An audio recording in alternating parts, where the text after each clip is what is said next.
খাটাং কৰি কৈ দিছে অন্য প্ৰকাৰে কোনোবাই ঈশ্বৰৰ সেৱা পূজা কৰিব পাৰিব কিন্তু ফল নাপায় গতিকে এই দৰ্শন আমি যাতে নিজৰ লগতে উঠি অহা প্ৰজন্ম সমাজৰ মাজত আমি বিলাই দিব পাৰোঁ আপুনি কাকো নিন্দা নকৰিব কোনে কি ধৰ্ম লৈছে হেতু নিজৰ কথা কিন্তু আপুনি সঁচাটো কৈ যাব শংকৰদেৱ যদিও অসম মাতৃৰ বুকুত আবিৰ্ভাৱ হৈছিল তেওঁ অসমৰ মানুহ বা ভাৰতৰ মানুহ সংঘ অনাসংঘ বামুণীয়া কীৰ্তনীয়া মানুহৰ উপকাৰৰ কাৰণে শংকৰদেৱে অৱদান দি থৈ গৈ যোৱা নাই মই দিয়া ধন থাকি যদি তুমি চুৰ ডকাইতৰ বলি হ'ব লগা হয় মই দিয়া ধন থাকি যদি তুমি উগ্ৰপন্থীৰ বলি হ'ব লগা হয় মই দিয়া ধন থাকি যদি তুমি বিপদৰ পৰা উদ্ধাৰ হ'ব নোৱাৰা অৱস্থাৰ সন্মুখীন হ'ব লগা হয় তেতিয়াহ'লে তোমাৰ ধনৰ মূল্য ক'ত সকলো কৰ্মৰ প্ৰাৰম্ভণিতে ভগৱন্তৰ নাম স্মৰণ কৰি কৰ্মত অগ্ৰগতি হ'ব লাগে তেতিয়া আমাৰ লক্ষ্য আৰু উদ্দেশ্য ভগৱন্তই সফল কৰিব কাৰণ আমাৰ মনৰ কামনা পূৰণ কৰিব পৰা শক্তি ভগৱন্তৰ বাদে আনৰ হাতত নাই মামৰ থকা লোক যেনেকৈ চুম্বকে আকৰ্ষণ কৰিব নোৱাৰে কৰ্মবন্ধ থকা জীৱই তেনেকৈ ঈশ্বৰৰ কথা শুনিব নোৱাৰে তাৰ পৰাও আমি নিজক ৰক্ষা কৰিব পাৰিম কেতিয়া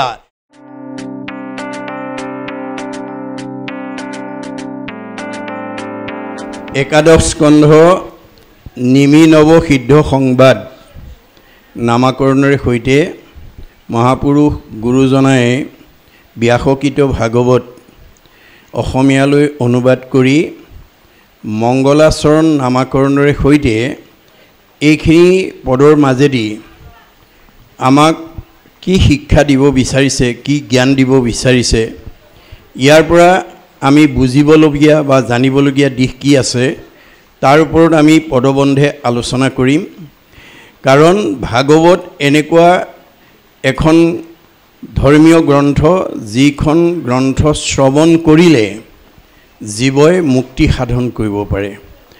অভিশপ্ত পৰীক্ষিতে 7 দিন 7 ৰাতি শুকৰ মুখেদি নীৰৱ নিচ্ছিন্নভাৱে প্ৰথম স্কন্ধৰ পৰা দ্বাদশ স্কন্ধ ভাগৱত শ্ৰৱণ কৰাৰ কাৰণে তেওঁ পৰম গতি পাবলৈ সক্ষম হ'ল অভিশপ্ত হৈও যদি পৰীক্ষিতে পৰম গতি পায় ভাগৱত শ্ৰৱণ কৰি আমি পাম নে নেপাম এই কথা আমি উপলব্ধি কৰিব লাগিব আৰু জীৱন্ত অৱস্থাত আমি যাতে প্ৰথম স্কন্ধ ভাগৱতৰ পৰা দ্বাদশ স্কন্ধ ভাগৱত যাতে আমি শ্ৰৱণ কীৰ্তন কৰিব পৰাৰ এটা যাতে আঁচনি গ্ৰহণ কৰি আমি আগবাঢ়ি যাব পাৰোঁ তাৰ প্ৰতি আমি প্ৰত্যেকেই যত্নপৰ হ'ব লাগিব কাৰণ ভাগৱতে আমাৰ জীৱনলৈ আমূল পৰিৱৰ্তন আনে সমস্ত কৰ্মবন্ধৰ পৰা আমাৰ জীৱক উদ্ধাৰ কৰিব পাৰে ভাগৱত শ্ৰৱণ কীৰ্তনৰ মাজেদি আমি প্ৰাৰব্ধ যি কৰ্মবন্ধ সেইখিনি আমাৰ বিনাশ কৰিব পাৰোঁ বুলি যাবৰ সময়ত উদ্ধৱক কৈছে মাধৱে বুলন্ত সখী শুনা সবে ভেদ মূৰ ভকতিহে কৰে কৰ্মবন্ধ ছেদ আমি কৰ্মবন্ধৰ দুখত জীৱবিলাক সংসাৰ চক্ৰত অহা যোৱা কৰি থাকিব লাগে আৰু পূৰ্বৰ বাসনা অনুসৰি এই জন্মত আমি বিভিন্ন দুখ বেদনা ভুগিব লাগে গতিকে আমি নিজে নিজেহে জানিম কোনে কি দুখ বেদনাত ভুগিছে আমি যদি কিবা দুখ বেদনাত ভুগিবলগীয়া হৈছে তেতিয়াহ'লে এইটো কৰ্মবন্ধ দুখ এই কৰ্মবন্ধ দুখৰ পৰা আমি নিজক মুক্ত কৰিবলৈ হ'লে এই কৰ্মবন্ধবিলাক আমাৰ জীৱৰ লগত গাঁঠি লাগি আহে বুলি বেদে সিদ্ধান্ত দিছে আৰু ভাগৱত শুনাৰ লগে লগে ভিদ্যতে হৃদয় গ্ৰন্থি ছিদ্যতে সৰ্ব সঞ্চয় বুলি কৈছে গতিকে মই কিয় এই সংসাৰত দুখ কষ্ট ভোগ কৰিবলগীয়া হৈছে আৰু মই কিয়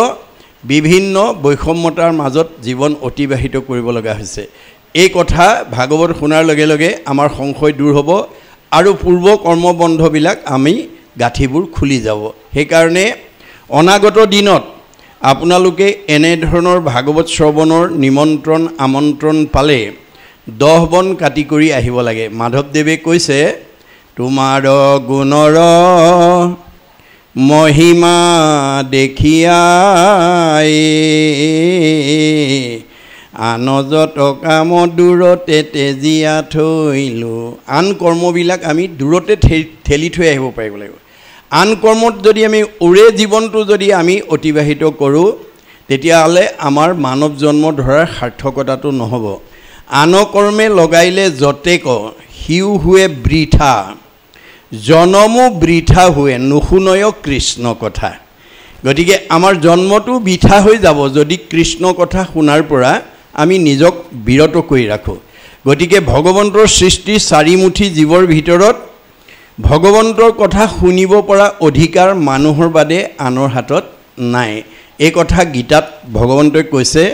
যে অসংখ্যাত জীৱ আছে সংসাৰৰ ভিতৰে, মনুষ্যকে ভজে আনে ভজিতে নপাৰে। যে ভগৱন্তই অসংখ্য জীৱ সৃষ্টি কৰিছে, কিন্তু ভগৱন্তৰ কথা শুনি পৰম গতি পাব পৰা শক্তি মানুহৰ বাদে আনৰ হাতত নাই। গতিকে এই ঈশ্বৰ কথা শুনাৰ কাৰণে আজি বিষয়ববীয়া তথা উদ্যোক্তাসকলে যি 7টা দিনৰ কাৰ্যসূচী লৈছে, এই 7টা দিনৰ কাৰ্যসূচীত যিসকলে আহি শ্ৰৱণ কীৰ্তন কৰিব তেওঁলোকৰ অক্ষয় পুণ্য হ'ব। মনত ৰাখিব কথাটো। সেইকাৰণে আমি 10 বন কাটি কৰি যাতে ঈশ্বৰৰ কথা আমি শুনিবৰ কাৰণে আগবাঢ়ি আহিব লাগিব, আৰু এইটো ধন আমাৰ লগত যাব। আমি এতিয়া জন্মৰ পৰা মৃত্যু পৰ্যন্ত যিমান বোলো পাৰ্থিৱ ধন টকা পইচা ঘটিম, সম্পত্তি ঘটিম, সেইবোৰ আমি লগত নিব নোৱাৰোঁ বুলি ভাগৱতত কৈছে। যত দেখা ধন শৰীৰ স্ৰজন মৰিলে লগে নাযায়। এইবিলাক আমি লগত নিব নোৱাৰোঁ, কিন্তু এই 7 দিনৰ যিটো ধন সেইটো আমাৰ লগত যাব। শৰীৰ ভকতি পৰম সম্পত্তি ইহ পৰলোকে পায়। গতিকে আমি এই 7 দিন ভাগৱত শুনা কথাখিনিয়ে আমাক এই জন্মত শান্তি দিব আৰু মৃত্যুৰ পিছত আমাক পৰম গতি দিয়াত সহায় কৰিব। সেইকাৰণে আমি মানুহৰ জন্ম পাই এই কথাটো উপলব্ধি কৰিব লাগিব। আৰু আজি যিসকল উদ্যোক্তাৰ কায়িক মানসিক বৌদ্ধিক আৰ্থিক চেষ্টাৰ বলত এই পবিত্ৰ অনুষ্ঠান ইয়াত অনুষ্ঠিত কৰিছে, তাৰ কাৰণে তেখেতসকলে যিটো খোজ দিছে, এই প্ৰতিটো খোজৰ মূল্য হ'ব পদে পদে অশ্বমেধ ফলং প্ৰাপ্নতি নিত্যৈছ। এনে সৎ কাম কৰিবৰ কাৰণে আমি যদি এটা খোজ আগবঢ়াব পাৰোঁ, তেতিয়াহ'লে প্ৰতিটো খোজৰ মূল্য এই জন্মত হ'ব এটা এটা অশ্বমেধ যজ্ঞৰ সমান পুণ্য। তে অনাগত দিনত আমি এনেধৰণৰ সৎকৰ্মৰ কাৰণে প্ৰত্যেকে যাতে এখোজ আগবঢ়াব পাৰোঁ আৰু কায়িক মানসিকভাৱে যাতে অকণমান ত্যাগ স্বীকাৰ কৰিব পাৰোঁ। ভগৱন্তই কৈছে মই তোমাক এই শৰীৰটো দিছোঁ কি কাৰণে? পৰোপকাৰায় ইদম শৰীৰম। তোমাক এই শৰীৰটো পৰৰ উপকাৰ কামত ব্যৱহাৰ কৰিবৰ কাৰণে দিছোঁ। গতিকে আমাৰ এই 7 দিনীয়া কাৰ্যসূচী যদিও ভাগৱত চক্ৰ বুলি কৈছোঁ, এইটো আচলতে কলিৰ 7 দিনীয়া যজ্ঞ। এই যজ্ঞস্থলীলৈকে অহা আমন্ত্ৰিত ভকত আৰু ভগৱন্তৰ মাজত পাৰ্থক্য নাই। এতিয়া কলি যুগত কাৰো গাঁৱলৈ, কোনো সমাজলৈ, কোনো নামঘৰলৈ, কোনো গৃহস্থী ঘৰলৈ স্বয়ং বৈকুণ্ঠপতি কৃষ্ণ আহি আমাৰ আশীৰ্বাদ দি নক'ব তোমালোকৰ ল'ৰা ছোৱালীকেইটা পঢ়া শুনাত ভাল হ'ব, তোমালোকৰ মংগল হ'ব, এই বুলি আমাক আয়ুষ্মান ভৱ এই বুলি আশীৰ্বাদ দিবলৈ স্বয়ং বৈকুণ্ঠপতি কৃষ্ণ নাহে। কোন আহিব? আমাৰ ভাগৱতত কৈছে হৰিৰ মূৰ্তিক হৰি ভক্তক দেখিবা, শক্তি অনুৰূপে তাৰ প্ৰীতি আচৰিবা, সমস্ত ভূততে আছে ভগৱান, সেহি ভাবি সবাকো কৰিবা বহুমান। ভগৱন্ত চবতে আছে, কিন্তু মূৰ্তিমন্ত হৈ ভকতত আছে। গতিকে এই 7 দিনৰ কাৰ্যসূচী লৈ অহা ভকতসকলক সেৱা শুশ্ৰূষা ধৰিবৰ কাৰণে প্ৰাথমিকৰ যুৱক যুৱতী প্ৰমুখ্যে কৰি আই বাপ যিসকলে অকণমান এই হাতকেইখন লগাব। কৃষ্ণ কীৰ্তন নকৰিয়া ভৈলোহো বৰ্বৰ, ইটো হস্ত বাহু মিছা মৃতক হবৰ। মই এই হাতকেইখনে অকণমান কিবা এটা কৰি দিব পৰা শক্তি থকা স্বত্তেও মই যদি ভগৱন্তৰ কৰ্মত যদি এই হাতকেইখন প্ৰয়োগ নকৰোঁ, তেতিয়াহ'লে মৰাশৰ হাতহে ভাৰ বোৱা হ'ব। গতিকে আমি যাতে শক্তি থাকোঁতেই যাতে আমি ঈশ্বৰ কৰ্ম কৰি আমি অক্ষয় পুণ্য লাভ কৰিব পাৰোঁ, তাৰ কাৰণে এই 7টা দিন আপোনালোকৰ পুণ্য অৰ্জনৰ এটা ডাঙৰ সুযোগ। গতিকে প্ৰতিজন সেৱক সেৱিকাই, প্ৰতিজন গৃহস্থীয়ে যাতে এই 7 দিনৰ কাৰ্যসূচী সফল ৰূপায়ণ কৰিবৰ কাৰণে, এই 7 দিনীয়া কলিৰ যজ্ঞ সম্পন্ন কৰিবৰ কাৰণে আপোনালোকে যত্ন কৰিলে আপোনালোকৰ কি হ'ব? পুণ্য অৰ্জন হ'ব। গতিকে এই অনুষ্ঠান মানে মই বুলিয়ে কৈছে, প্ৰতিষ্ঠান মানে মই, দল মানে মই, সংগঠন মানে মই, জড়জগত মানে মই, জীৱ জগত মানে মই, নিখিল জগত মানে মই।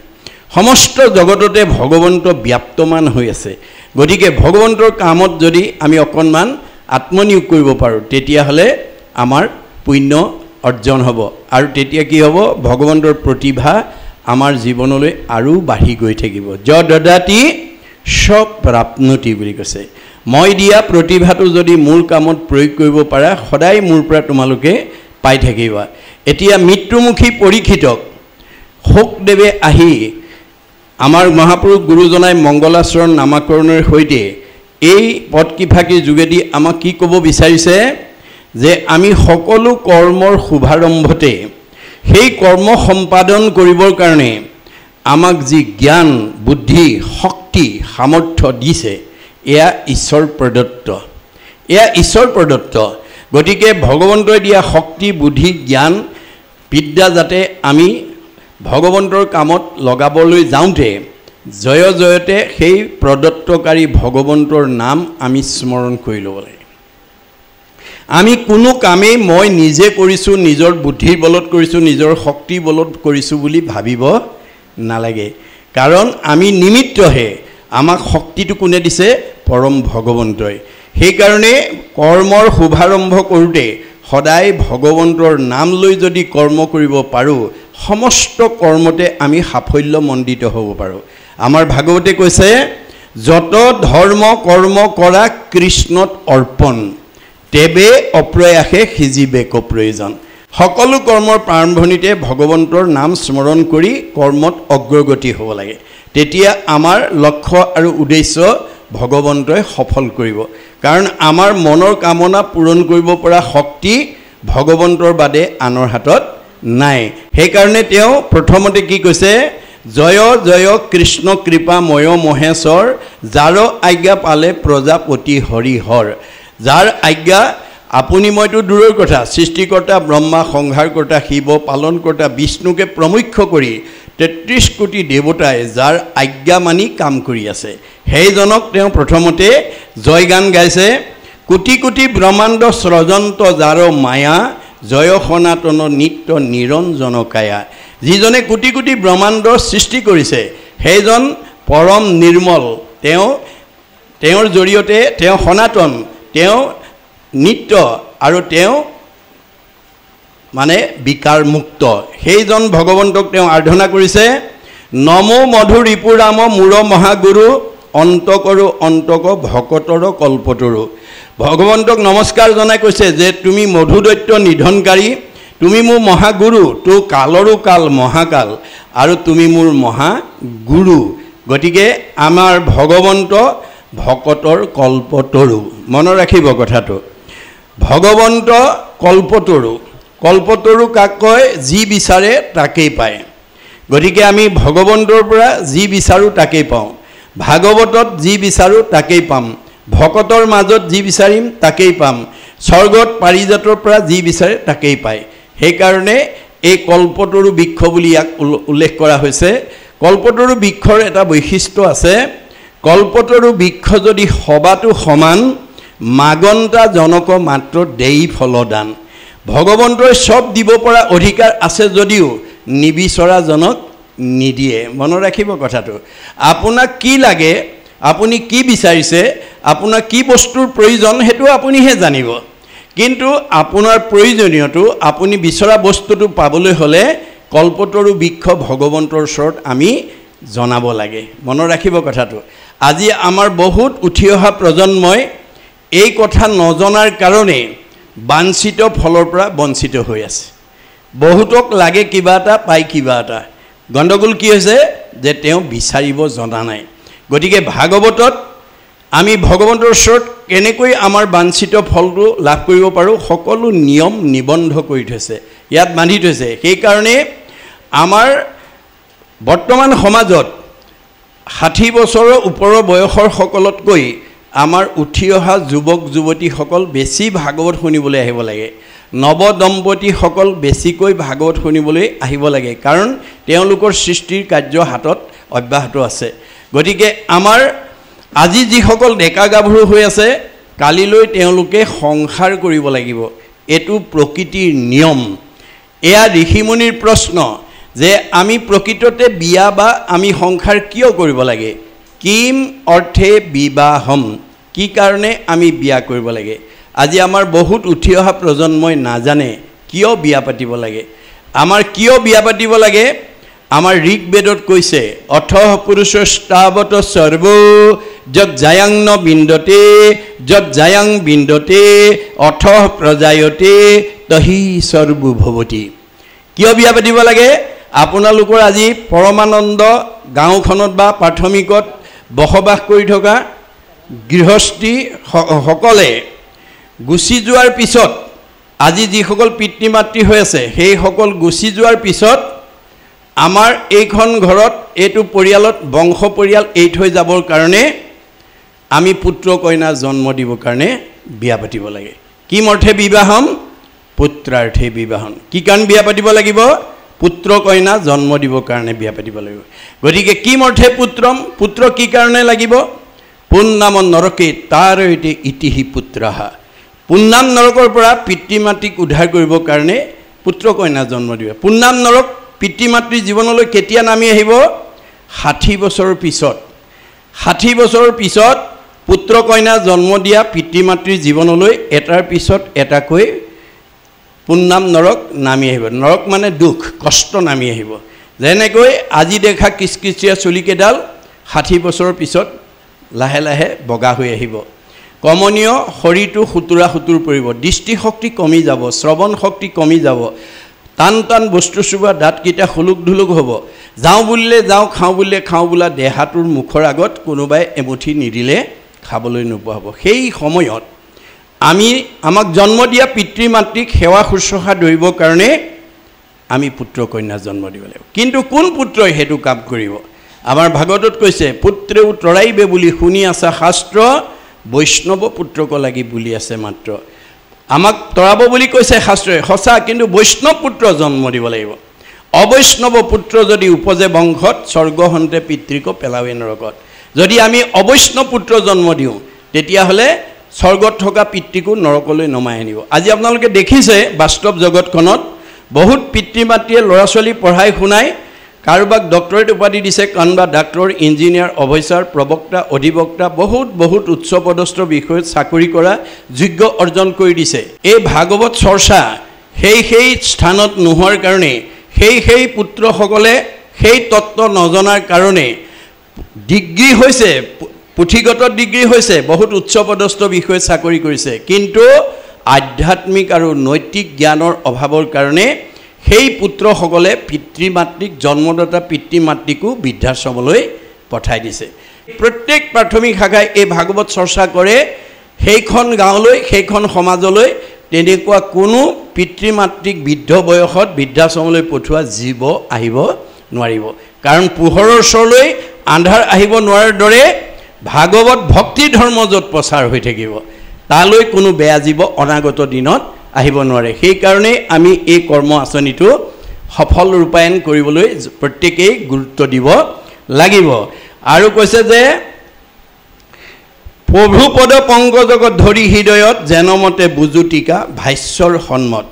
এতিয়া শংকৰদেৱে কি কৈছে মই নিজৰ বিদ্যা নিজৰ জ্ঞানৰ দ্বাৰা মই ভাগৱত ৰচনা কৰা নহয় মই ভাষ্য টিকা অধ্যয়ন কৰি যিটো শিক্ষা পাইছোঁ তাৰ কথাহে মই ইয়াত লিপিবদ্ধ কৰিছোঁ কৃষ্ণৰ আদেশে আমি হৰ্ষ দীৰ্ঘ ছন্দে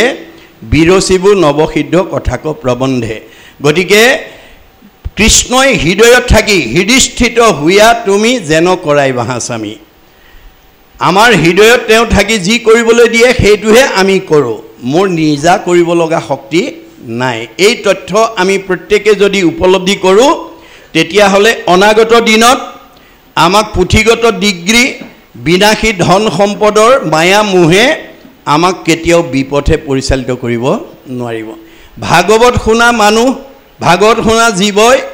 ধন টকা পইচা গাড়ী মটৰ পকা ঘৰ দুৱাৰৰ মায়া মোহে কেতিয়াও সমাজৰ পৰা অতৰাই নিব নোৱাৰে কেতিয়াও ভক্তি পথৰ পৰা অতৰাই নিব নোৱাৰে ভাগৱত শুনা জীৱই যিমান সকলো ধন সম্পদৰ মাজত থাকিলেও ঈশ্বৰৰ নাম ল'বলৈ কোনোদিন নাপাহৰে আমাৰ ভাগৱতত কৈছে ভগৱানে দিয়া ধন টকা পইচা গাড়ী মটৰ পকা ঘৰ দুৱাৰ মানে বেপাৰ বাণিজ্যকে প্ৰমুখ্য কৰি সৰ্বদিশত সচ্ছল হৈ থকা অৱস্থাটো যিজনে ঈশ্বৰৰ নাম ল'ব সেইজনক সদায় ঈশ্বৰে বিপদৰ পৰা উদ্ধাৰ কৰে বুলি ভাগৱতত উল্লেখ আছে অসম্পদ কালত যিজনে ভজয় ঈশ্বৰক নিষ্ঠ কৰি তাৰ অমংগল সকলে গুচয় তাক ৰক্ষা কৰে হৰি সকলো থাকি যিজনে ঈশ্বৰৰ নাম নেৰে সেইজনক সকলো বিপদৰ পৰা ভগৱানে উদ্ধাৰ কৰে কিন্তু আমাৰ স্বাভাৱিকতে কি হয় আমাৰ স্বাভাৱিকতে ধন ধান টকা পইচা গাড়ী মটৰ পকা ঘৰ দুৱাৰ হ'লে আমি ঈশ্বৰলৈ পাহৰি যাওঁ নামঘৰলৈ নহা হওঁ সমাজলৈ নহা হওঁ ঈশ্বৰৰ কথা শুনিবলৈ আমি নহা হওঁ কিন্তু ভগৱানে কৈছে সেইজনকো মই এদিন মোৰ নাম ল'বলৈ বাধ্য কৰাই দিম কেনেকৈ এনেকুৱা এটা বেমাৰ দি দিম যিটো বেমাৰ হ'লে ডাক্তৰ ঔষধ খায়ো আৰু ভাল নোহোৱা হ'ব তেতিয়া কিন্তু তেওঁ মোৰ নাম ল'বলৈ বাধ্য হ'ব কি বুলি পাৰ কৰা ৰঘুনাথ সংসাৰৰ সাগৰে গতিকে বিপদত পৰি ঈশ্বৰৰ নাম লোৱা জনক ভগৱানে কেতিয়াও সহায় নকৰে বুলি ভাগৱতত কৈছে আপদ কালত যিজনে ভজয় এই ত্ৰাহি ত্ৰাহি বুলি তাংক প্ৰতি তুষ্ট হৈবন্ত ঈশ্বৰ ইটো কোন শাস্ত্ৰে কহে আপদ কালত ত্ৰাহি ত্ৰাহি বোলে নুপুলে সম্পদ কালে তাংক প্ৰতি তুষ্ট হৈবন্ত ঈশ্বৰ ইটো কোন শাস্ত্ৰে কহে আমাৰ বিপদত পৰিলে ঈশ্বৰৰ নাম লয় কিন্তু সম্পদত নলয় বিপদত পৰিলে সমাজ বিচাৰে কিন্তু সম্পদৰ সময়ত সমাজৰ লগত সম্পৰ্ক নাৰাখে আমি সমাজপ্ৰিয় জীৱ man is a social animal মানুহ সমাজপ্ৰিয় জীৱ গতিকে আমি সম্পদ বিপদ সকলো সময়তে আমি সমাজৰ লগত সম্পৰ্ক ৰাখি চলিব লাগিব সমাজখনক কেনেকৈ আমি আগবঢ়াই নিব পাৰি তাৰ কাৰণে যত্ন কৰিব লাগিব তেতিয়া সেইজন সমাজপ্ৰিয় ব্যক্তি যিজনক সমাজে ভাল পায় সেইজনক ভগৱন্তই ভাল পায় যিজনক সমাজে বেয়া পায় সেইজনক ভগৱন্তই বেয়া পায় গতিকে আমি সমাজে ভাল পোৱা কাম কৰি যাতে সমাজৰ পৰা আশীৰ্বাদ লৈ ভগৱন্তৰ কৃপা লাভ কৰিব পাৰোঁ সজনৰ আশীৰ্বাদে মিলে কৃষ্ণৰ প্ৰসাদ আজি কেইবাজন বাপৰ গৃহত গৈছোঁ কৈছে মোক যে আমাৰ এই ভাৰত বৈশ্য বাপজনা নথকা হ'লে আমি এনেকুৱা কাৰ্যসূচী কৰাৰ সাহস আমাৰ নাই গতিকে এজন বাপৰ সৎ চিন্তা সৎ ভাৱনাই সমাজখনক যি সৎ কামৰ প্ৰেৰণা দিছে তেখেত কিমান ভাগ্যৱান বা তেখেত কিমান ঈশ্বৰ প্ৰিয় সেই ধৰণেৰে তেখেতৰ আদৰ্শৰে আমি যাতে প্ৰত্যেকজনেই প্ৰত্যেক সমাজতে যাতে সমাজখন আগুৱাই নিয়াৰ কাৰণে আপোনালোকে ভাবিব লাগিব আপোনালোকৰ ধন টকা পইচা বিদ্যা শিক্ষা নহ'লেও সমস্ত ভাৱনা পূৰণ কৰি দিব বুলি বেদে কৈছে ভাবে ন লভতে সৰ্বম তুমি ভাবা তুমি মোৰ পৰা সব আদায় কৰিব পাৰিবা ভাবে ন দেৱ দৰ্শনম ভাবিব জানিলে তুমি দেৱতা দৰ্শন কৰিব পাৰিবা ভাবে ন লভতে পৰম জ্ঞানম ভাবিব পাৰিলে পৰম জ্ঞানৰ অধিকাৰী হ'ব পাৰিবা তস্মাৎ ভাৱ অৱলম্বনম আমি জীৱনত ভাল কাম এটা কৰিম বুলি ভাবিব লাগিব গতিকে সমাজৰ কাৰণেই হওক অনুষ্ঠানৰ কাৰণেই হওক প্ৰতিষ্ঠানৰ কাৰণেই হওক দল সংগঠনৰ কাৰণেই হওক দহৰ উপকাৰ কাৰণেই হওক সদায় আপুনি গঠনমুখী চিন্তাত ভগৱানে দিয়া প্ৰতিভাটো যাতে আমি প্ৰয়োগ কৰিব পাৰোঁ তেতিয়াহ'লে ভগৱন্তই আপোনাক সদায় প্ৰতিভাবান কৰি ৰাখিব আপুনি কেতিয়াও পিছলৈ যাব নালাগে কাৰণ আমাৰ মনৰ ভাৱনাবিলাক পূৰণ কৰিবৰ কাৰণেই ভগৱন্ত আমাৰ হৃদয়তে অৱস্থান কৰি আছে বুলি কৈছে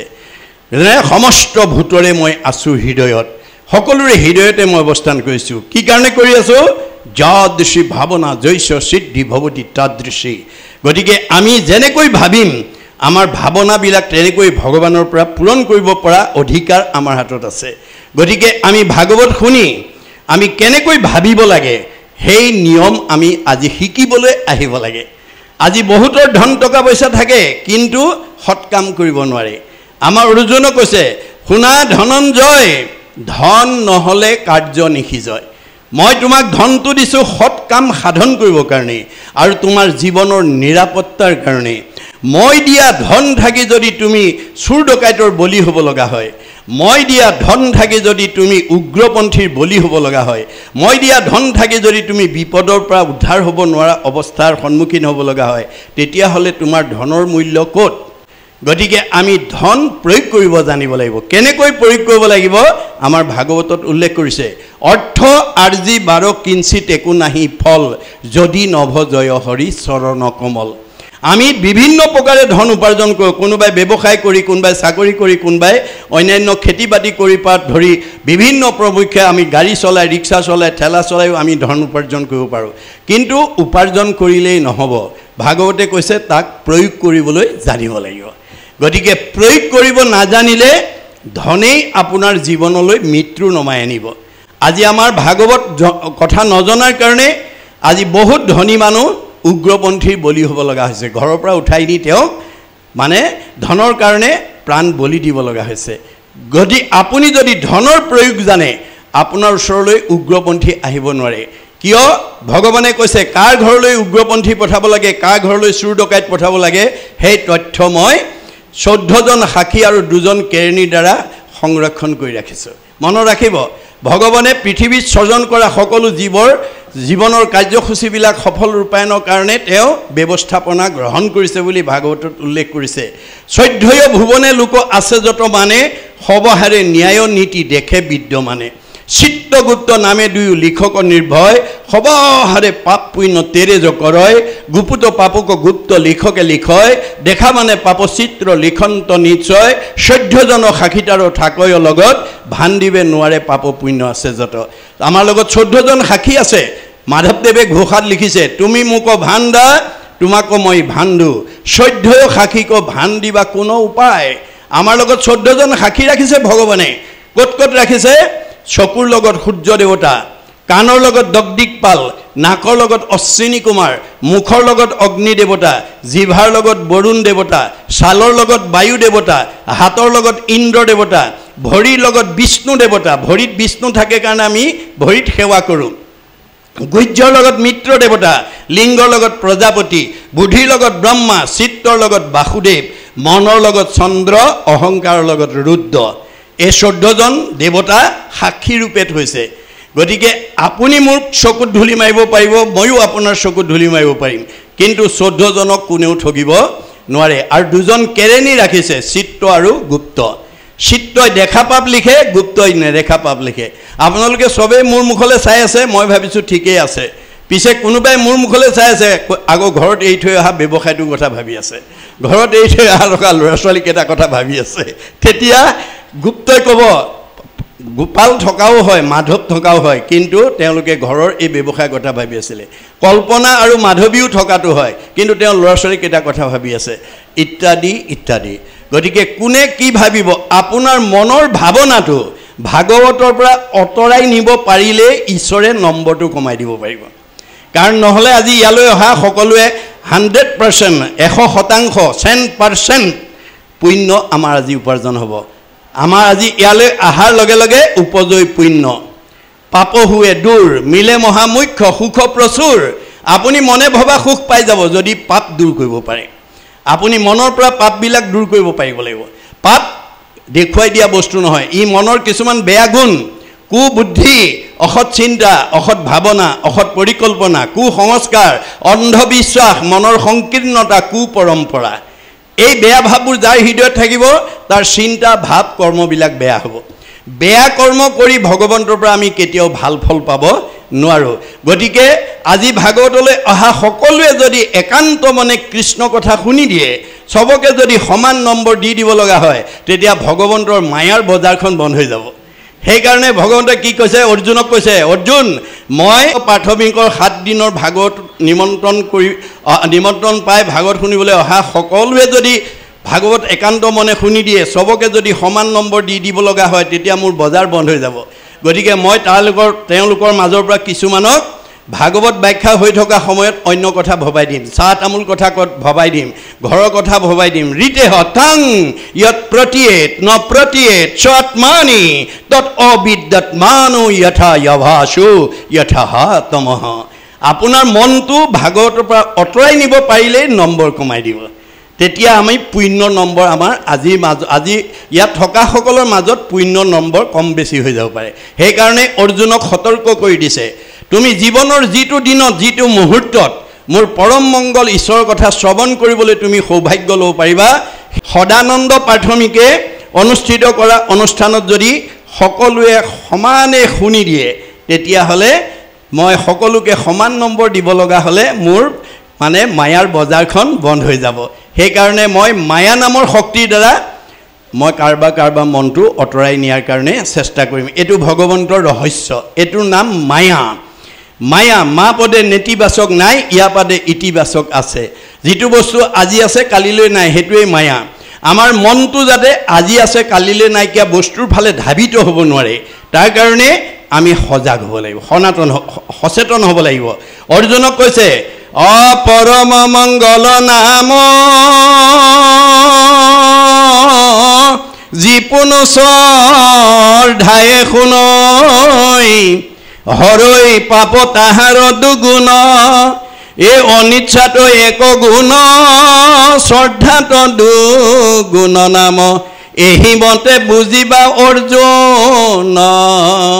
যিমান শুনিব সিমান আপোনাৰ পুণ্য বেছিকৈ আঁতৰ হৈ যাব পুণ্য আহৰণ হ'ব আৰু পাপ আঁতৰ হৈ যাব আপুনি যদি অন্য মনস্ক হৈ কৃষ্ণ কথা শুনে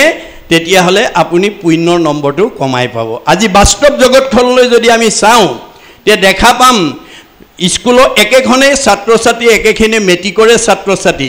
প্ৰশ্ন কাকত একেখনে ফলাফল বেলেগ বেলেগ একেখন স্কুলৰ ছাত্ৰ একে মাষ্টৰে পঢ়ুৱা একেখন প্ৰশ্ন উত্তৰ লিখি কোনোবাই ষ্টেণ্ড কৰে কোনোবাই ডিষ্টিংশ্যন পায় কোনোবাই ষ্টাৰ পায় কোনোবাই লেটাৰ পায় কোনোবাই ফাৰ্ষ্ট ডিভিজন কোনোবাই ছেকেণ্ড ডিভিজন কোনোবাই থাৰ্ড ডিভিজন কোনোবাই ফেইল কৰে ৰহস্য ক'ত এই ৰহস্য ভেদ কৰিব লাগিব ভাগৱতে কৈছে ৰহস্যক জানে যিটো লোক সততে কীৰ্তন কৰে মুক ধৰি দৃঢ় ব্ৰত কৰি যত্ন বিপৰীত বহুত যত্ন কৰি আজি ভাগৱত শুনিবলৈ আহিব লাগিব তেতিয়াহে পৰকালৰ ৰত্ন আমি সংগ্ৰহ কৰিব পাৰিম আৰু ছাত্ৰ ছাত্ৰীসকলেও ঠিক তেনেকৈ আমাৰ দাৰ্শনিক পণ্ডিতে কৈছে মোৰ ইউ ৰিড মোৰ ইউ লাৰ্ণ তুমি যিবিলাক ছাত্ৰই বেছি অধ্যয়ন কৰিব সি বেছি জ্ঞান আয়ত্ব কৰিব বেছি জ্ঞান আয়ত্ব কৰা ছাত্ৰৰ ফলাফল আনতকৈ ভাল হ'ব কম পঢ়াজনৰ মধ্যম পঢ়াজনে মধ্যম ফলাফল কম পঢ়াজনৰ কম ফলাফল গতিকে ছাত্ৰানাং অধ্যয়নং তপ আমাৰ নীতিবচন কৈছে যে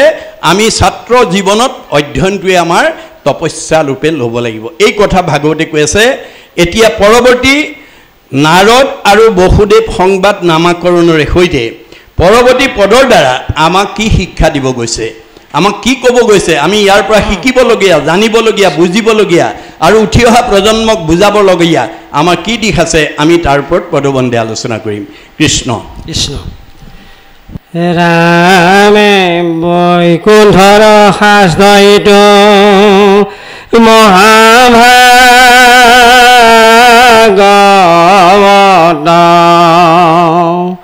পাইলা পৰীক্ষিতে শুক মুনিৰ মুখত 7 দিন শুনি শুকে তৰিলে নিপতি ঘোৰ কলি যোগে পৰে নাই গতি শুকনি গতি শুনি যোগ পৰীক্ষিত বসুদেৱ নাৰদ সংবাদ বিপৰীত নিমিৰম সিদ্ধে যেন ভৈলায় পাখ্যান কহো খাব শেষ ৰাজা হৈ সাৱধান বাৰে বাৰে নাৰদক পঠান্ত মাধৱে নিৰন্তৰ দ্বাৰকাৰী কৃষ্ণক গৌৰৱে জীৱন্তে মুকুট তেহ জানিবা সাক্ষাৎ তথাপি উৎসুকয়াতি কৃষ্ণৰ সেৱাত কৃষ্ণ এতিয়াই নাৰদৰ বসুদেৱ সংবাদ নামাকৰণৰ সৈতে পৰৱৰ্তী পদৰ যোগেদি পদবন্ধে কথাখিনি কোৱাৰ মাজত আমাৰ জীৱনশৈলী পাৰিবাৰিক জীৱন দাম্পত্য জীৱন যুগ্ম জীৱন সাংসাৰিক জীৱনৰ লগত ইয়াৰ সম্পৰ্ক কি হৈ আছে ইয়াৰ লগত আমাৰ সংযোগ কৰি আগবাঢ়ি যোৱাৰ পথ কি আছে ইয়াৰ ওপৰত আমি আলোচনা কৰিম এতিয়া আমাক কৈছে বৈকুণ্ঠৰ শাস্ত্ৰ ইটো মহাভাগৱত পাইলা পৰীক্ষিতে শুক মুনিৰ মুখত আজি যিখন ভাগৱত আমি ইয়াত শুনিছোঁ এই শাস্ত্ৰ পূৰ্বতে ক'ত আছিল বৈকুণ্ঠত স্বাদত অমৃতময় পৰম আনন্দ ৰস পূৰ্বতে আছিলা বৈকুণ্ঠত কৃষ্ণৰ কৃপাত পাছে অৰ্ধেক বয়স বইলে পাইলা ব্ৰহ্মা পদ্মকল্পত ব্ৰহ্মাৰ আধা বয়স যাওঁতে পদ্মকল্পত ভগৱন্তৰ মুখেদি এই ভাগৱত শাস্ত্ৰ ব্ৰহ্মাই পাইছিল 4 শ্লোকত ভাগৱত বস্তু ভগৱন্তই ব্ৰহ্মাক দিছিল ব্ৰহ্মাই 6 শ্লোকত নাৰদক দিছিল নাৰদে 8 শ্লোকত ব্যাসক দিছিল ব্যাসে 10 শ্লোকক শুকক দিছিল আৰু শুকে 12 শ্লোকত পৰীক্ষিত কোৱা ভাগৱত আজি সদানন্দ প্ৰাথমিকৰ নামঘৰৰ তলত আমি বহি শুনি আছোঁ কিমান ভাগ্যৱান গতিকে আমাক গুৰুজনে আহ্বান কৰিছে কৰা পান ফল ইটো যাৰ আছে ভাগ্য যেটো আজি ভাগ্যৱান সকলেহে ইয়ালৈ আহিব পাৰিছে দুৰ্ভগীয়াবিলাক আহিব নোৱাৰে সাধুৰ সংগ অনুসৰি কৃষ্ণ কথা কৰ্ণে ভৰি সমস্ত আপদ কৰা দূৰ এই ভাগৱত শুনাৰ লগে লগে সমস্ত আপদৰ পৰা আমি মুক্ত হ'ব পাৰিম মলি কাপোৰত চাবোন চাৰ্ফ দিয়াৰ লগে লগে মলি কাপোৰৰ পৰা মলি যেনেকৈ আঁতৰ হৈ যাবলৈ বাধ্য হয় আমাৰ জীৱশ্ৰেষ্ঠ মানুহ হিচাপে ভাগৱত শুনাৰ লগে লগে আমাৰ সমস্ত কলিমল মায়মলৰ পৰা আমি মুক্ত হৈ যাব পাৰোঁ কৰ্মবন্ধৰ পৰা আমি মুক্ত হ'ব পাৰোঁ ঈশ্বৰৰ কথা নুশুনা কোনো জীৱ উদ্ধাৰ হ'ব নোৱাৰে গতিকে ঈশ্বৰৰ কথা শুনাই আমাক জীৱক নিৰ্মল কৰে কেনেকৈ কৰে মাধৱদেৱে ঘোষাত লিখিছে কৰ্ণপথে ভকতৰ হিয়াত প্ৰৱেশী হৰি দুৰ্বাসনা হৰে সমস্তই জলৰ যতে কমল যেহেন শৰতকালে স্বভাৱতে নিৰ্মল হয় শৰতকালৰ পানী যেনেকৈ স্বভাৱতে নিৰ্মল হয় ঈশ্বৰৰ কথা শুনা জীৱ তেনেকৈয়ে নিৰ্মল হয় ডেকা ল'ৰাই হওক গাভৰু ছোৱালীয়ে হওক বোৱাৰীয়ে হওক জীয়াৰীয়ে হওক মতা মানুহে হওক মাইকী মানুহে হওক মানে এইটো দেহৰ ধৰ্মহে দেহৰহে ডেকা ল'ৰা গাভৰু ছোৱালী মতা মানুহ মাইকী মানুহ মানে বোৱাৰী জীয়াৰী এইবিলাক দেহৰ ধৰ্ম আত্মাৰ ধৰ্ম নহয় আত্মা সৰ্বত্ৰতে সম গতিকে আত্মাৰ দুটা ভাগ আছে এটা সংস্কাৰী আৰু এটা অসংস্কাৰী এটা পুণ্যাত্মা আৰু এটা পাপ আত্মা গতিকে পুণ্য আত্মা যি দেহতে থাকক ডেকা ল'ৰাৰ দেহতে থাকক বা গাভৰু ছোৱালী দেহতে থাকক বোৱাৰী দেহতে থাকক বা শাহুৱেৰ দেহতে থাকক পিতৃৰ দেহতে থাকক বা মাতৃৰ দেহতে থাকক যিটো পুণ্য আত্মা সি সদায় ঈশ্বৰৰ কথা শুনাৰ প্ৰতি অনুৰাগী হ'বই পুণ্যইহে ঈশ্বৰৰ কথা শুনাৰ প্ৰতি অৰিহণা যোগায় বুলি শাস্ত্ৰত কৈছে যাহাৰ আছে পুণ্য অসংখ্যাত সিহে পাতে কাণ কৃষ্ণৰ কথাত আপুনি যদি কৃষ্ণ কথা শুনিবলৈ একান্ত মনে ভাল পাইছে তেতিয়া আপুনি পুণ্যাত্মা আৰু যিটো পাপ আত্মা অজিন পাতকি আত নাপাতিব কাণ পাপীৰ পুণ্যৰ দেখা প্ৰত্যক্ষ প্ৰমাণ গতিকে আপোনাৰ পাপ আত্মাই কেতিয়াও ঈশ্বৰৰ কথা শুনিব নোৱাৰে চুম্বক মাত্ৰেই লু আকৰ্ষণ কৰে চুম্বকৰ ধৰ্ম কিন্তু মামৰ থকা লু চুম্বকে আকৰ্ষণ কৰিব নোৱাৰে ঠিক তেনেকৈ মানুহ মাত্ৰেই ঈশ্বৰৰ কথা শুনিব লাগে কিন্তু মামৰ থকা জীৱই ঈশ্বৰৰ কথা শুনিব নোৱাৰে মামৰটো বিজ্ঞানৰ ভাষাত মামৰ বুলি কয় আৰু আমাৰ শাস্ত্ৰীয় ভাষাত কৰ্মবন্ধ বুলি কয় গতিকে মামৰ থকা লোক যেনেকৈ চুম্বকে আকৰ্ষণ কৰিব নোৱাৰে কৰ্মবন্ধ থকা জীৱই তেনেকৈ ঈশ্বৰৰ কথা শুনিব নোৱাৰে তাৰ পৰাও আমি নিজক ৰক্ষা কৰিব পাৰিম কেতিয়া উদ্ধৱক কৈছে উদ্ধৱত কৃষ্ণে কহন্ত পাছে কৰ্ম বন্ধ এৰাইবে প্ৰবন্ধ যাৰ আছে প্ৰবন্ধ মানে যত্ন যত্ন কৰি নিমন্ত্ৰণ পোৱাৰ লগে লগে আজিৰ দৰে পবিত্ৰ অনুষ্ঠানলৈ আহিব পাৰিব লাগিব তেতিয়াহে আমি কৰ্মবন্ধ দুখৰ পৰা নিজক মুক্ত কৰিব পাৰিম গতিকে ঈশ্বৰৰ কথা শুনিলে আমাৰ এই বায়ুমণ্ডলত থকা তিনিটা লেয়াৰ ভেদ কৰি যাব পৰা শক্তি জীৱই পায় বুলি আমাৰ বিজ্ঞানে স্বীকাৰ কৰিছে আমাৰ বায়ুমণ্ডলৰ ঘনত্বৰ ওপৰত তিনিটা ভাগত বিভক্ত কৰিছে ট্ৰপস্ফিয়াৰ টেট্ৰস্ফিয়াৰ আইনস্ফিয়াৰক কাল্পনিক বৈতৰণী নদী বা সাগৰ বুলি কোৱা হৈছে অৰ্থাৎ আমাৰ প্ৰয়াণ হোৱাৰ পিছত জীৱই এই বৈতৰণী নদী পাৰ হ'লেহে বৈকুণ্ঠলৈ যাব পাৰিব গতিকে ঈশ্বৰৰ কথা শুনা জীৱ ইমান নিৰ্মল হৈ যাব ৰকেটৰ দৰে ই তিনিটা লেয়াৰ ভেদ কৰি বৈকুণ্ঠত অৱস্থান কৰিব ঈশ্বৰৰ কথা নুশুনা যিমান ধনৱন্ত বিদ্যাৱন্ত শ্ৰীমন্ত সম্পদশালী লোক নহওক কিংবা ধন সম্পদ বিদ্যা শিক্ষাই আমাক জীৱক মুক্তি পোৱাত কেতিয়াও অৰিহণা যোগাব নোৱাৰে ঈশ্বৰৰ কথা নুশুনা জীৱ এই তিনিটা লেয়াৰৰ ভিতৰতে অহা যোৱা কৰি থাকিব লাগিব পুনৰপি জনমম পুনৰপি মৰণম পুনৰপি জনমম পুনৰপি মৰণম হৈ থাকিব লাগিব সেইকাৰণে ঈশ্বৰৰ কথা শুনিবলৈ আহিব লাগিব সেইকাৰণে ভাগৱত শুনিবলৈ আহিব লাগিব গতিকে এই ভাগৱত পৰীক্ষিতে শুকৰ মুখে শুনাৰ লগে লগে মুক্তি লাভ কৰিছে গতিকে আমিও কৰিম এই বিশ্বাস ৰাখি আমি ভাগৱত পঢ়িব লাগিব দেই বিশ্বাসে পাইবে তাংক তৰ্কে বহুদূৰ আমি যদি যুক্তি তৰ্ক দাঙি ধৰোঁ আমি বহুত দূৰলৈ আঁতৰি যাম আমাৰ হৃদয়ৰ কৰ্মত বিশ্বাস যাৰ হিয়াত থাকন্ত হৰি অতিশয় দূৰহন্ত তাৰ দূৰতো বিদূৰহন্ত তাৰ আমাৰ প্ৰত্যেকৰে হৃদয়তে ভগৱন্ত আছে সমস্ত ভূতৰে মই আছো হৃদয়ত তত্ত্ব নাপায় মোক বিচাৰে বাহিৰত ভগৱানে কৈছে তত্ত্ব নোপোৱাবিলাকে মোক বাহিৰত বিচাৰি ফুৰে গতিকে সেইবিলাকে হৃদয়ৰ কৃষ্ণক বিশ্বাস নকৰে বাহিৰৰ কৰ্ম মাৰ্গতহে বিশ্বাস কৰে যাগ যজ্ঞ পূজা পাতল কৰি ঈশ্বৰ পাব বিচাৰিলে ঈশ্বৰ আমাৰ বহুত দূৰলৈ আঁতৰি গুচি যাব গতিকে সেইকাৰণে আমাৰ শাস্ত্ৰই কৈছে যে আমি হৃদয়ৰ কৃষ্ণক আমি বিশ্বাসেৰে ল'ব পাৰিব লাগিব বিশ্বাস কৰিব লাগিব আমাৰ এজন দাৰ্শনিক পণ্ডিতে কৈছে be faithful to your land will be faithful to you আপুনি মাটিডৰাক বিশ্বাস কৰি খেতি কৰিবলৈ শিকক মাটিডৰাই আপোনাৰ কেতিয়াও বিশ্বাস ভংগ নকৰে ভগৱন্তক বিশ্বাস ৰাখি ভাগৱত শুনিবলৈ শিকক আপোনাৰ ভাগৱত শুনাৰ কেতিয়াও বিফল হ'ব নোৱাৰে গতিকে ই আমাৰ সাফল্য কৰিবই এই দৃঢ়তা আমাৰ প্ৰত্যেকেই যাতে আমি অন্তৰত লৈ আজিৰ দৰে পবিত্ৰ অনুষ্ঠানলৈ আহি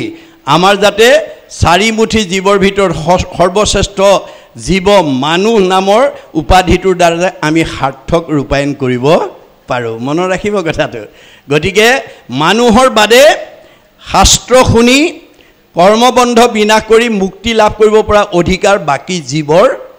নাই সেইকাৰণে সকলো জীৱই মানুহ হোৱাৰ কামনা কৰে সকলো জীৱই মানুহ হোৱাৰ কামনা কৰে মানুহৰ জন্ম নোপোৱা পৰ্যন্ত ই অহা যোৱা কৰি থাকিব লাগিব পুনৰপি জনমম পুনৰ 84 জুনি অতিবাহিত হ'ব লাগিব গতিকে আমাৰ প্ৰত্যেকবোৰ জীৱই মানে 84 জুনি অতিবাহিত কৰি আহিহে সৌভাগ্যক্ৰমে মানুহ জন্ম পায় বুলি বেদত উল্লেখ আছে বিংশতি লক্ষণম স্থাৱৰম 20 লক্ষবাৰ আমি প্ৰত্যেকেই বিভিন্ন প্ৰজাতিৰ গছ গছনি হৈ আহিছোঁ নৱলক্ষম জলজ 9 লক্ষবাৰ আমি বিভিন্ন প্ৰজাতিৰ মাছ মগৰ হৈ আহিছোঁ নৱলক্ষম কুৰ্মাঞ্চ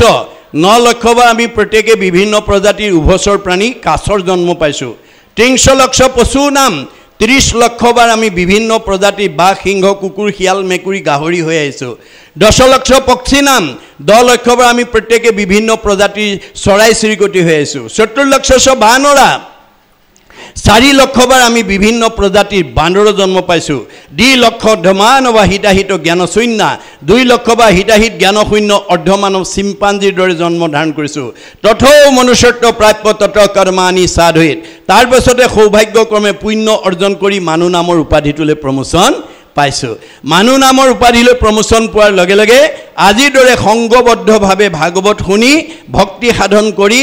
আমি 7টা ষ্টেপ পাৰ হৈ বৈকুণ্ঠত গুচি যাব পাৰিম কোনকেইটা ষ্টেপ প্ৰথমে দহিব পাতেক ছয় কৰাইবে মহা পুণ্য অদ্ভুদয় মিলাইবে বিষয়ত বীৰকতি কৃষ্ণত পুৱাইবে প্ৰেম ভকতি উপজাইবে আতি বৈষ্ণৱ জ্ঞান মায়াকো দহিয়া কৰৈ নিৰ্জান চৈতন্যময় পূৰ্ণানন্দ হৰি থৈবন্ত তেন্তে এৰে একে কৰি 7 নম্বৰত আমাক নি য'ৰ পৰা আহিছোঁ তাত লগাই দিব অৰ্থাৎ আমি পৰম ব্ৰহ্মত বিলীন হৈ যাওঁ আৰু ঘূৰি আহিব নালাগে ভাগৱত শুনিবলৈ কিয় আহিব লাগে জন্ম ৰহিত হ'বৰ কাৰণে জন্ম ৰহিত হ'বৰ কাৰণে ভাগৱত নুশুনা জীৱ অহা যোৱা কৰি থাকিব লাগিব গতিকে আমাৰ লক্ষ্য যে জন্ম হ'লে মানে আমি কৰ্ম দুখত গৰ্ভৰ যন্ত্ৰণা আৰু মৃত্যুৰ ভয়ত আমি সকলোৱে ত্ৰস্তমান হৈ থাকিব লাগিব গতিকে জন্ম ৰহিত হ'লে আৰু এই দুখলৈ আহিব নালাগে গতিকে ভাগৱত নুশুনা জীৱ কেতিয়াও জন্ম ৰহিত স্থানলৈ গতি কৰিব নোৱাৰে 7 দিন শুনি সুখে তৰিলা নিৰপতি ঘূৰ কলি যুগে আতপৰে নাহি গতি এতিয়া কলি যুগৰ মানুহে পূৰ্বৰ যুগৰ দৰে তপ জপ যাগ যজ্ঞ হোমব্ৰত কৰি তৰিব নোৱাৰিব কাৰণ যুগ অনুপাতে আমাৰ ধৰ্ম ভগৱন্তই যুগে যুগে অৱতাৰ ধাৰণ কৰি নিৰ্ণয় কৰি থৈ গৈছে সত্য যুগত হৰি অৱতাৰ হৈ সমস্ত জীৱশ্ৰেষ্ঠ মানুহক কৈ গৈছে হেৰা জীৱশ্ৰেষ্ঠ মানুহ তোমালোকে ভগৱন্তত ধ্যান কৰিলেহে উদ্ধাৰ হ'ব পাৰিবা সেইকাৰণে সত্য যুগৰ সব মানুহে ধ্যান কৰিছিল ত্ৰেতা যুগত ৰাম অৱতাৰ হৈ সমস্ত জীৱক কৈছিল তোমালোকে মানে যজ্ঞ কৰিলেহে এই সংসাৰৰ পৰা উদ্ধাৰ হ'ব পাৰিবা সেইকাৰণে ত্ৰেতা যুগৰ সকলো মানুহে যজ্ঞ কৰিছিল দাপৰ যুগত কৃষ্ণ অৱতাৰ হৈ সমস্ত জীৱশ্ৰেষ্ঠ মানুহক কৈছিল তোমালোকে পূজা কৰিলেহে ভগৱন্তক পূজা কৰিলেহে তোমালোকে সংসাৰৰ পৰা উদ্ধাৰ হ'ব পাৰিবা সেই একেজন ভগৱন্তই ত্ৰিভুৱন বন্দন দৈৱকী নন্দন জুহৰি মাৰল কংস জগজন তাৰণ দেৱ নাৰায়ণ শংকৰ তাকেৰি অংশ কৃষ্ণই শংকৰ ৰূপে হৈ আহি অৱতাৰ ধাৰণ কৰি কলি যুগৰ মানুহক ক'লে যে তোমালোকে নাম ল'লেহে উদ্ধাৰ হ'ব পাৰিবা হয়নে নাম বিনে আনে কলি যুগৰ মানুহক উদ্ধাৰ কৰিব নোৱাৰে কিয় আন ধৰ্মবিলাক ভগৱান বৈকুণ্ঠলৈ গুচি যোৱাৰ লগে লগে ভগৱানৰ লগত গুচি গ'ল বুলি কৈছে ভাগৱতে আন ধৰ্ম কৃষ্ণৰ লগতে গুচি গইলা এক স্থান হুয়া হৰি নাম মাত্ৰ ৰইলা কেৱল কলি যুগৰ মানুহৰ কাৰণে নামটোহে থৈ গ'ল এতেকেহে নামত সমস্ত পুণ্য পায় জানিয়া যতনে ফুৰা হৰি গুণ গায় নামে তপ নামে জপ নামে যোগ ধ্যান নামে দান নামে পুণ্য কোটি তীৰ্থ স্নান নামে ধন জন বন্ধু নামে পিতা মাতা নামে নিজ সুহৃদ নামেহে গতি দাতা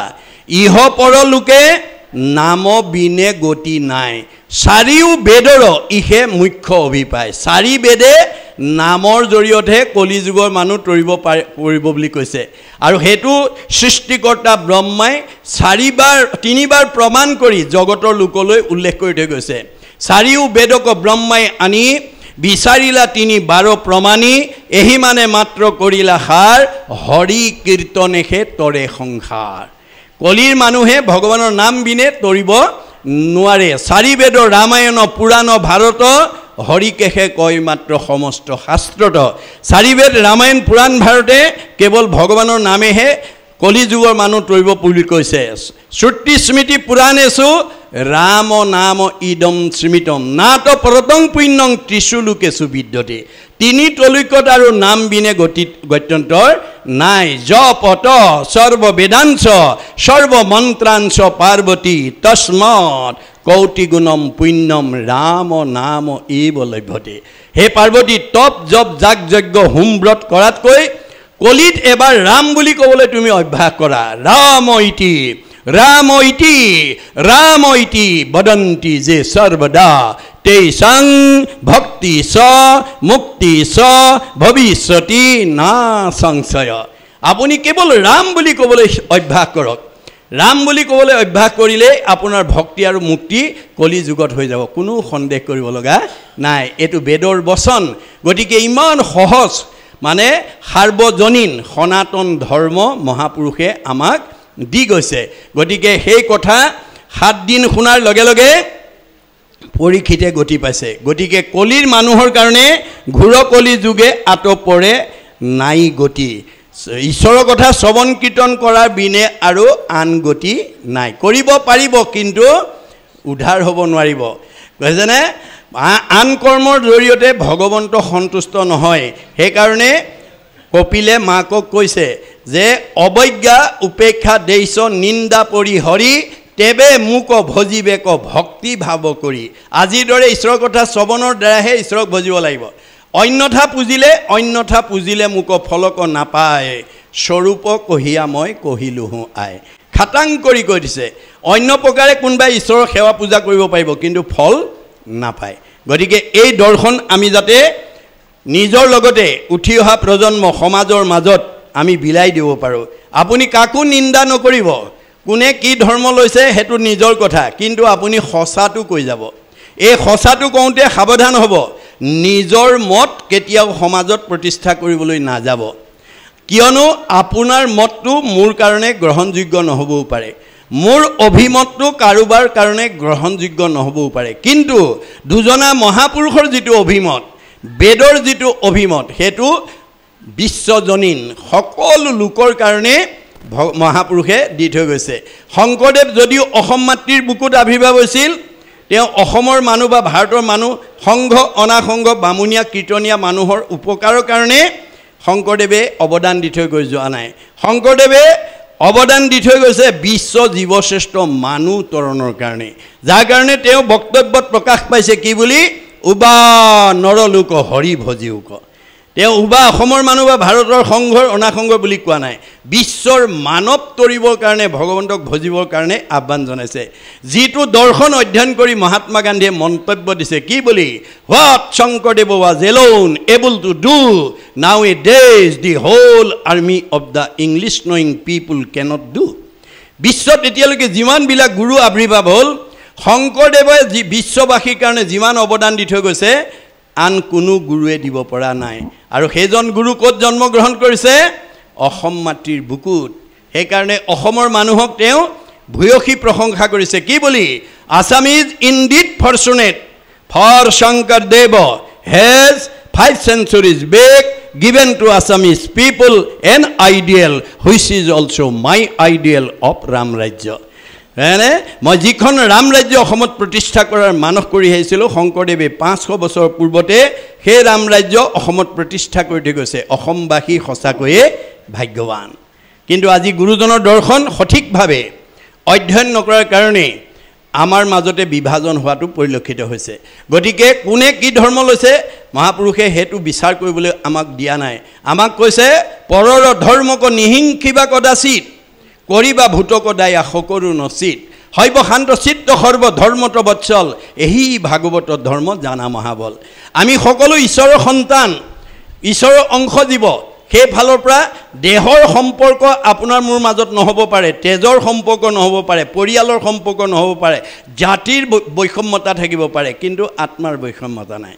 আত্মা দৃষ্টিত আমি সকলো ঈশ্বৰৰ সন্তান তোমাৰে সেই অংশ আমি যত জীৱ যাক গতিকে আপোনাৰ চকুত যদি কিবা ভুল পৰে গুৰুজনাৰ দৰ্শন মাজেদি আপুনি কৈ যাব এটো ভুল হৈছে বুলি কিন্তু নিন্দা নকৰিব বস আপোনাৰ উপদেশ শুনি যদি তেওঁ ভুলৰ পৰা মুক্ত হৈ যায় তেতিয়া হলে আপুনি ঈশ্বৰৰ কামেই কৰিলে ঈশ্বৰৰ কৰ্মটো আপুনি কৰি দিলে তেতিয়া আপুনি ঈশ্বৰৰ প্ৰিয় হ'ব কাৰণ ঈশ্বৰে কাক ভাল পায় যিজনে তেওঁৰ সৃষ্টিৰ প্ৰাণীবিলাকক ভাল পায় কুকুৰ চিগাৰল গদৰ্ভৰু আত্মাৰাম কুকুৰ চিগাল গদৰ্ভ এইবিলাক দেহৰ দ্বাৰাহে চিনাক্তকৰণ কৰিছে হি আত্মা নহয় দেহটো কেৱল চিনাক্তৰ কাৰণেহে দেহ আত্মা নহয় গতিকে আপুনি আত্মা দৃষ্টিৰে হট কথাটো কৈ যাব মানিলে তৰিব না মানিলে মৰিব তাৰ কাৰণে আপুনি দায়ী নহয় আপুনি কিন্তু ঈশ্বৰৰ প্ৰিয় হৈ থাকিব কাৰণ বাইবেলত কৈছে গড লাভছ হিম হু লাভছ হিজ ক্ৰিয়েচৰ ভগৱন্তই সেইজনকেই ভাল পায় যি তেওঁৰ সৃষ্টিৰ প্ৰাণীবিলাকক ভাল পায় গতিকে ঈশ্বৰৰ আত্মাৰূপে আপুনি সঁচা কথা কৈ যাওক মানিলে তৰিব না মানিলে মৰিব কিন্তু আপুনি ঈশ্বৰৰ প্ৰিয় হৈ থাকিব আপুনি মইতো দূৰৰ কথা ভগৱন্তৰ পৰম সখা অৰ্জুনেও প্ৰতিবাদ কৰিছে কি বুলি তুমি সব নামতে হৈ যায় বুলি কোৱা তপ জপ যাগযজ্ঞ হোমব্ৰত মিছা নেকি নাই নাই সখী তাৰ সত্যতা আছে তাৰ সত্যতা সেই ঠাইতে থাকিব য'ত সূৰ্যৰ পোহৰ নাথাকে ত'তে আন্ধাৰ থাকিব জৈত নাই মূৰ নাম সূৰ্যৰ উদয় তৈতেখে প্ৰকাশে তপ জপ যজ্ঞ ছয় সূৰ্য পোহৰ নথকা ঠাইত যেনেকৈ আন্ধাৰ থাকে সূৰ্যৰ পোহৰ থকা ঠাইত যেনেকৈ আন্ধাৰ থাকিব নোৱাৰে মোৰ সূৰ্য স্বৰূপ নাম যদি তুমি লৈছা গাইছা কৈছা শুনিছা তুমি তপ জপ কৰিব প্ৰয়োজন নাই তথাপি প্ৰত্যয় যদি নাহিকে তোমাৰ কৰোঁতেবে শুনা হেৰা সত্য অংগীকাৰ তথাপিও যদি তুমি বিশ্বাস নকৰা মই শপত খাই কওঁ শুনা সত্যে সত্যে সত্যে সত্যে সত্যে নিষ্ঠা মানি সত্যে সত্যে সত্যে সত্যে সত্যে বোলো বাণী কৌটি কৌটি পাপৰ নামে সেই সংঘাৰক নামবিনে নাহি সখী সংসাৰ তাৰক দশ সত্য কৰি মই দঢ়াইলোঁ তোমাক নাসজাইবা যদি সখী নকৰা সঞ্জাত তুমি মোৰ অংশ দিবৰ কাৰণে সখী কাৰণে সঁচা কথাটো তোমাক 10 বাৰ শপত খাই ক'লোঁ মানিলে তৰিবা নামানিলে মৰিবা আপুনি সদায় সঁচা কথাটো কৈ যাব কিন্তু আপুনি কাকো নিন্দা নকৰিব মানিলে তৰিব নামানিলে মৰিব হেতু তেওঁৰ দুখে পাব গতিকে নিজৰ কৰ্মত নিজেই অধুগতি যাব